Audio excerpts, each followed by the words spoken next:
ولا قوة إلا بالله العلي العظيم. أعوذ بالله السميع العليم من الشيطان اللعين الرجيم. بسم الله الرحمن الرحيم. الحمد لله رب العالمين. الحمد لله استتماما لنعمته واستسلاما لعزته واستعصاما من معصيته واستعينه فاقة إلى كفايته. إنه لا يضل من هداه ولا يئل من عاداه ولا يفتقر من كفاه. ثم الصلاة والسلام التحية والإكرام على أشرف الأنبياء والمرسلين خاتم النبيين سيدنا ونبينا ومولانا بالقاسم محمد. اللهم صل على محمد وأهل بيته الطيبين الطاهرين المعصومين المظلومين ولعنة الدائمة على أعدائهم ومنكر فضائلهم وغاصب حقوقهم من يوم ظلمهم إلى يوم الدين. أما بعد فقد قال الله الحكيم في كتابه الكريم. بسم الله الرحمن الرحيم. يا أيها الذين آمنوا اتقوا الله ولتنظر نفس ما قدمت لغد. درود پر دیجئے محمد و آل محمد پر. اللهم صل على محمد و آل محمد. اعزائے گرامی، سورہ مبارکہ حشر کی آیت نمبر 18 کا ایک ٹکڑا آپ کے سامنے پیش کیا گیا، جس میں کی گفتگو آپ مومنین تک پہنچے گی.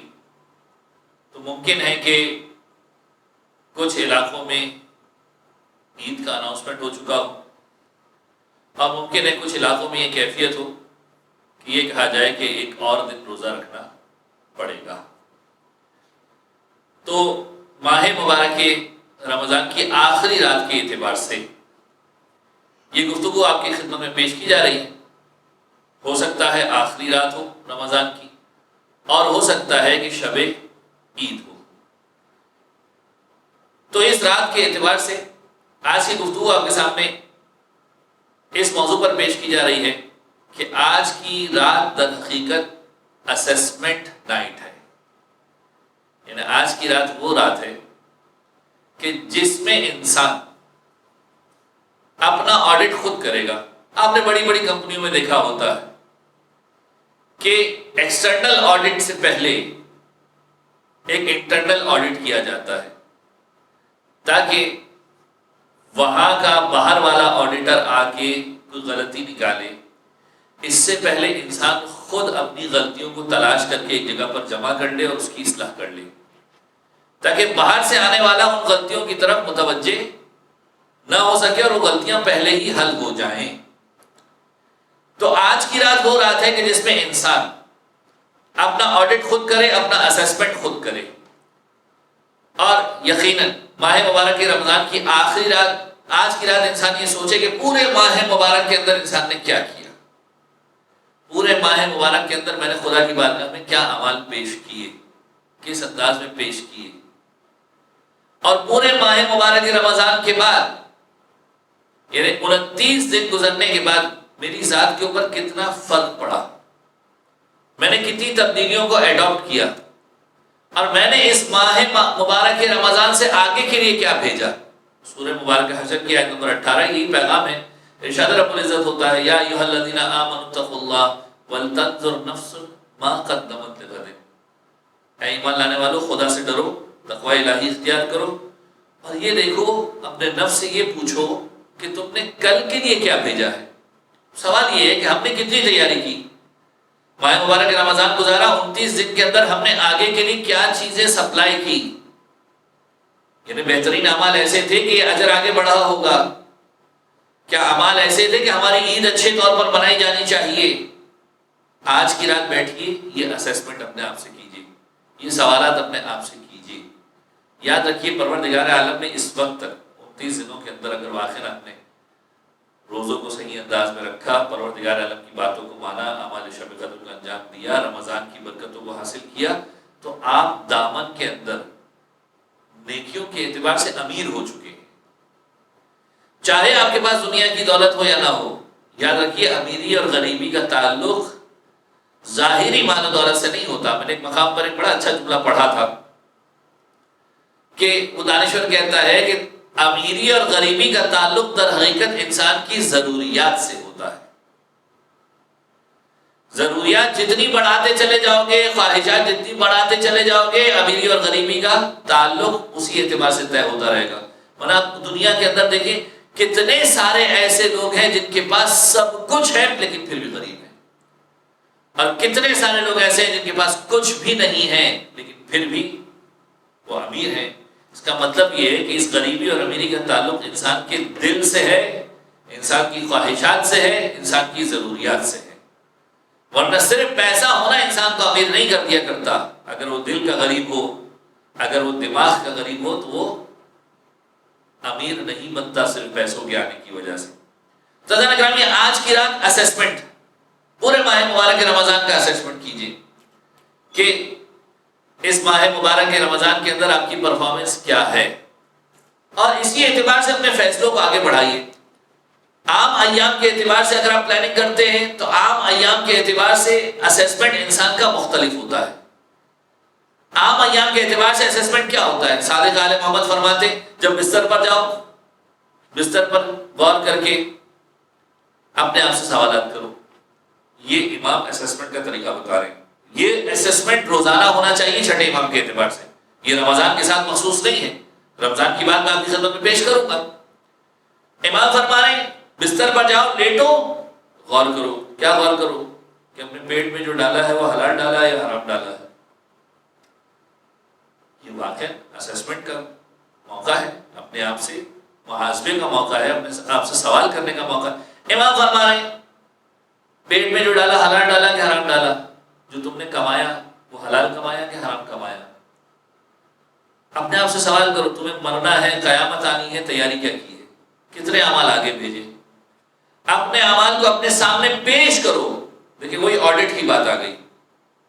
اپنا آڈٹ خود کرو سب سے پہلے، اس سے پہلے کہ ماہ مبارک رمضان کی آخری رات آ جائے، معاملات فرشتوں کے ہاتھوں میں چلے جائیں اور فرشتے آ کر تمہارے اعمال کو آڈٹ کرنا شروع کریں، یعنی وہ آڈیٹر آڈٹ کرے، اس سے پہلے اپنا انٹرنل آڈٹ خود کر لو۔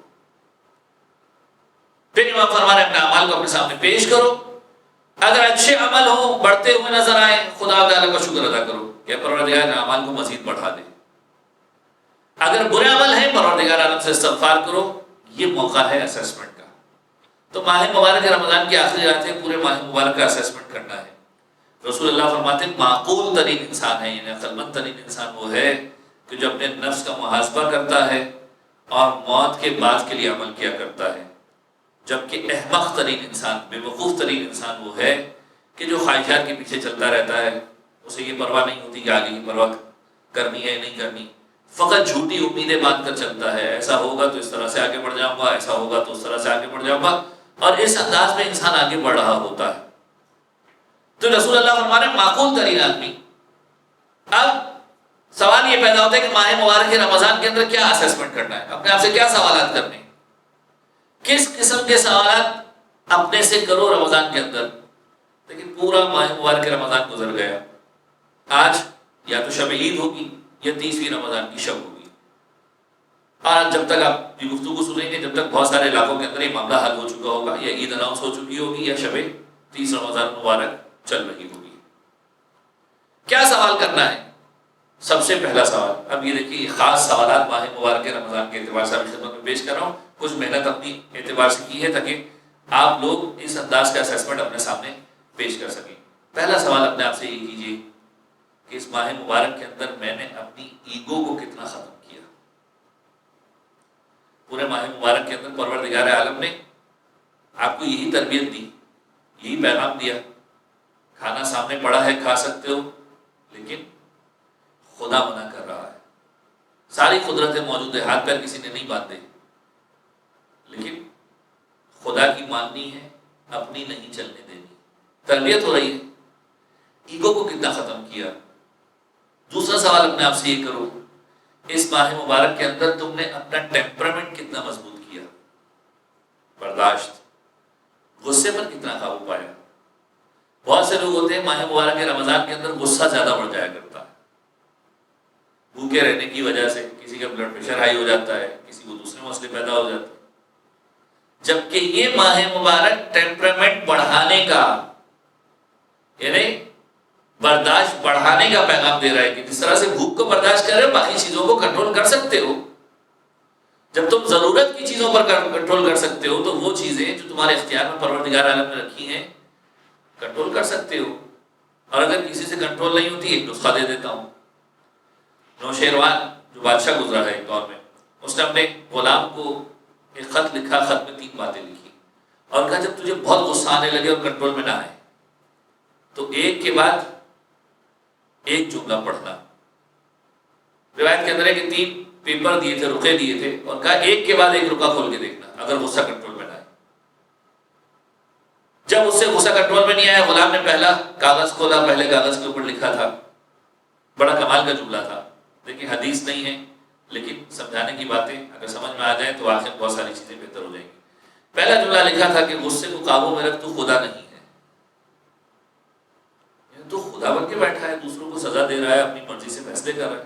غصے کو قابو میں رکھ، تو خدا نہیں ہے. اس نے یہ جملہ پڑھا کہ تو خدا نہیں ہے، ایک مرتبہ کپ کپانے لگا کہ واقعہ خدا تھوڑی کسی کے بارے میں فیصلہ کر سکتا ہوں. اب دوسرا کاغذ کھولا، دوسرے کاغذ کو کھولا تو دیکھا کہ اللہ کے بندوں پر رحم کر، تو اللہ کے بندوں پر رحم کرے گا، خدا تجھ پر رحم کرے گا. غصے کی کیفیت جو یہاں سے شروع ہوئی تھی آہستہ آہستہ نیچے ہونا شروع ہو گئی. پھر تیسرا رکا کھول کے دیکھا تو لکھا تھا کہ خدا کے قانون کے تحت بندوں سے سلوک کر، یعنی انصاف کے تقاضوں کو مد نظر رکھ کے آگے بڑھ. اپنی مرضی سے خدا مت بن جانا، اپنی مرضی سے بے رحمی کو اختیار مت کر لینا، بلکہ خدا کے قانون کے تحت چلنا. انسان اپنے آپ سے سوال کرے ماہ مبارک کے رمضان کے اندر اپنے ٹیمپرامنٹ کو کتنا کنٹرول کیا. رمضان کا پیغام یہی ہے کہ انسان اپنے آپ کو، اپنے ٹیمپرامنٹ کو مضبوط کرے. تیسرا، اس ماہ مبارک کے رمضان کے اندر تم نے اپنی خود پسندی کو کتنا کنٹرول کیا. ہم ہر مقام پہ اپنے آپ کو بہتر سمجھتے ہیں، سپریمیسی کی طرف جاتے ہیں کہ ہم سے بہتر کوئی نہیں ہے. یہاں پر خدا نے تمہاری ساری کی ساری باتوں کو رد کر دیا. خدا نے کہا ایسا روزہ چاہیے، اتنے بجے سے اتنے بجے تک چاہیے، اس ٹائم سے اس ٹائم تک چاہیے، اپنی مت چلانا.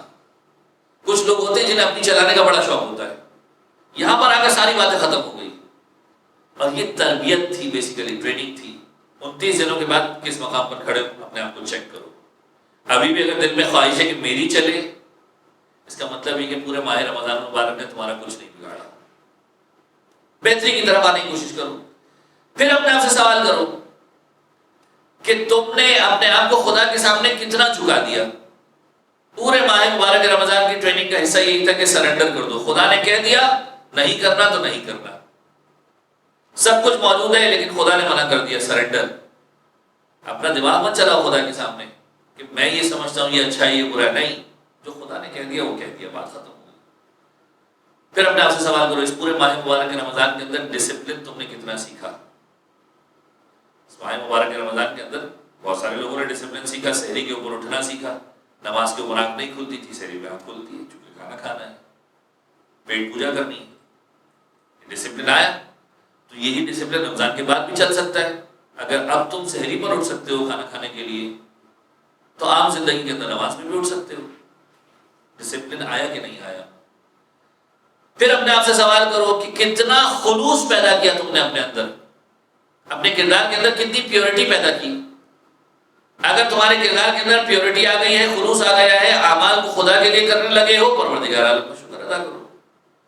پھر اس کے بعد یہ سوال کرو تم نے کتنے لوگوں کا حق ادا کیا اس ماہ مبارک رمضان کے اندر. بہت سے لوگ کہیں گے لاک ڈاؤن والا رمضان تھا، حق ادا نہیں ہو سکا. حق ادا کرنے کا یہ مطلب تھوڑی کسی گھر پہ جا کر کسی کو جا کر پیسے دینا. صلہ رحمی کے تعلق کے لیے ایک فون بھی کافی ہو سکتا ہے ان حالات کے اندر.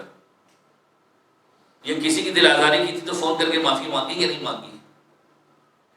کس انداز میں تم نے لوگوں کے ساتھ سلوک رکھا، اور خود اپنے معاملات کی اصلاح کی، دوسروں کو تنگ نہ کیا. یہ سب سے امپورٹنٹ ترین چیز ہے. انسان کی ایک کیفیت ہے کہ انسان اپنے سے زیادہ دوسروں کے معاملات کے اندر ٹانگ اڑاتا ہے. ماہ مبارک رمضان، پروردگار عالم تم سے دوسروں کی عبادت نہیں مانگ رہا. خدا عالم کہہ رہا ہے مجھے یہ روزہ چاہیے، اس طرح سے چاہیے، اپنا کام کرو. ایک سوال اپنے آپ سے یہ بھی کیجیے کہ اپنے کام سے کام رکھنا کتنا سیکھا، دوسروں کے کام میں ٹانگ اڑائے بغیر. ایک صاحب نے بڑا زبردست قسم کا لطیفہ سنایا، کہنے لگے کہ میں نے کیسے سیکھا کہ اپنے کام سے کام رکھوں. وہ بتا رہے تھے تو ایک کالم لکھا انہوں نے کہ how I learned to mind my own business. کہتے ہیں نا کوئی آتا ہے، کوئی آ کر ہم سے پوچھتا ہے کیا کرے، تو ہم کہتے ہیں بھائی مائنڈ یور اون بزنس، اپنے کام سے کام رکھو. وہ کہنے لگا میں نے کیسے سیکھا کہ اپنے کام سے کام رکھوں. کہتے ایک مقام پاگل خانے کے سامنے سے گزر رہا تھا اور میں نے دیکھا کہ ایک شخص کھڑا ہوا ہے اور پاگل خانے کے اندر سے آواز آ رہی ہے 25 25 25 25. میں سوچنے لگا کیا آواز آ رہی ہے، کیوں اس طرح کی آواز آ رہی ہے. کہہ رہے وہ شخص وہاں سے گزر گیا اور جب یہ آواز بڑھنے لگی تو میں قریب گیا، میں نے بھی جا کر پاگل خانے کے اندر دیکھا تو کہا اب 25 کے بجائے آواز آنے لگی 26 26 26 26. یعنی وہ بیسیکلی پاگل خانے والے دیکھ رہے تھے کہ ہماری آواز کو دیکھ کے کون یہاں پر آتا ہے اور جھانک کر دیکھنے کی کوشش کرتا ہے. کہتا مجھے سمجھ میں آ گیا کہ وہ 26واں بیوقوف میں تھا جو پاگلوں نے بنایا تھا. تو مجھے سمجھ میں آ گیا کہ نہیں، دوسروں کے معاملات میں مداخلت نہیں کرنی. کبھی کبھار ایسا ہوتا ہے کہ آپ اپنے آپ کو عقل مند سمجھ کے جاتے ہیں اور بیوقوف بن کے باہر نکلتے ہیں. اور انسان کی زندگی میں یہی ہوتا ہے، ہر انسان اپنے آپ کو عقل مند سمجھ کے دوسرے کے معاملے میں ٹانگ اڑا رہا ہوتا ہے. اپنے کام سے کام رکھنا سیکھیے. کوئی مومن آپ کو مدد کے لیے بلائے یقیناً جائیے، وہاں کا منع نہیں کر رہا. بنا بلائے، بغیر کسی دعوت کے ویسے بھی کہیں نہیں جانا چاہیے سوائے فرش ادا کے. تعالیٰ اکرامی، یہ ماہ مبارک رمضان کے پیغام ہے. اسسمنٹ کا طریقہ بھی یہی ہے. مولا کائنات امیر المومنین علی بن ابی طالب علیہ السلام اسی انداز میں اسسمنٹ کا طریقہ بتاتے ہیں. اپنے خطبے میں امام فرماتے ہیں کہ اپنے نفس کی طرف رجوع کرو، اس سے سوال کرو تم نے اپنے ٹائم کو کہاں ضائع کیا، کیا عمل کیا، خدا کو کتنا یاد کیا، مومن بھائی کے کتنے حق کو ادا کیا، کسی مصیبت زدہ کی کتنی مدد کی، کتنی مصیبتوں کو دور کیا، اور کسی مومن کی غیر موجودگی کے اندر اس کے اہل و عیال کا کتنا خیال رکھا، کسی مومن کے مر جانے کے بعد اس کے خاندان کا کتنا خیال رکھا. تمہارے وجود کی وجہ سے تم نے کسی مومن کے خلاف سازش ہونے سے بچانے کی کوشش کی کہ نہیں کی، کسی مومن کی غیبت روکنے کی کوشش کی کہ نہیں کی، کیا تم نے کسی مسلمان کی مدد کی نہیں کی. امام علیہ السلام پورا کا پورا کرائٹیریا دے رہے ہیں. اس انداز میں اپنا محاسبہ کرو. رضوان گرامی، آج کی رات جو شاید شب عید کی رات بھی ہو سکتی ہے، اور یہ تو طے ہے کہ ماہ مبارک رمضان کی آخری رات ہوگی. اسسمنٹ کی رات ہے. اپنا آڈٹ خود کر لیجئے، خود اپنے پوائنٹس اپنے طور پہ تیار کر لیجئے کہ پروردگار آج کی رات میں میں اس نتیجے پر پہنچا ہوں کہ میں نے اس انداز کی عبادت تیرے سامنے پیش کی ہے. پروردگار عالم سے دعا بارگاہ جواز محمد کا ہماری عبادت و اپنی بارگاہ میں قبول فرما. ہمارے تمام گناہ کبیرہ و صغیرہ کی مغفرت فرما. زمانے کے امام کی ظہور میں تعجیل فرما. ہمیں ان کے اعوان و انصار میں شمار فرما. ربنا تقبل منا انك انت السميع العليم وتب علينا